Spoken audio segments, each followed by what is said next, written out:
ଥରେ ଟ୍ରାଏ କରୁଛି, ଆପଣ ଦେଖନ୍ତୁ।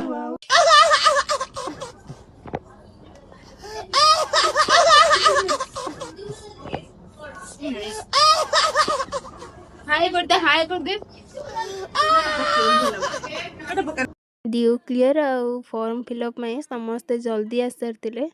ଆଉ ଜଲ୍ଦି ଆସିକି କ୍ଲାସ୍ ବି ସରିଯାଇଥିଲା ସେଦିନ।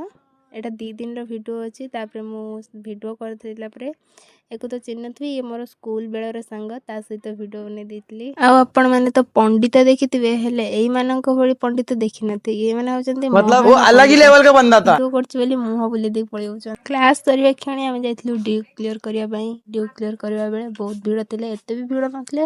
ତାପର ଦିନ ଆହୁରି ଭିଡ଼ ହେଇଯାଇଥିଲା। ତାପର ଦିନର ଭିଡ଼ିଓ ଏଇଠୁ ଆରମ୍ଭ କରିଦେଇଥିଲି, କାରଣ ସର୍ଟ ହେଇଯାଉଛି, ସେଥିପାଇଁ ମୁଁ ଆଉ ଗୋଟେ ଭିଡ଼ିଓ ବନେଇଲିନି। ଏଠି ବୋଧେ ପୁଅ ଛୁଆ ଝଗଡ଼ା ଲାଗିଯାଇଥିଲେ। ତାପରେ मतलब वो अलग ही लेवल का बंदा था। ପଇସାକୁ ନେଇକି ଆପଣମାନଙ୍କୁ ଦେଖାଉଥିଲେ କି ମୋ ପାଖରେ ଏତେ ପଇସା ଅଛି। ତାପରେ ଏଠି ଫର୍ମ ଫିଲ୍ଅପ୍ ସରିଲା ପରେ ଆମେ ପଳେଇ ଆସିଥିଲୁ। ଆଉ ଭିଡ଼ିଓ ଟିକେ ଦେଖିଲେ ପୁଣି ଥରେ କ'ଣ କହିବାକୁ ପଡ଼ିବ, ଫଲୋ ବ୍ୟାକ୍ କରିବାକୁ ଗୋଟେ ଫଲୋ ଆଉ ଗୋଟେ ଲାଇକ୍। ଜଲ୍ଦି ଜଲ୍ଦି କରିଦିଅ, ଦେଖାହେଲେ ଚକୋଲେଟ୍ ଦେବି।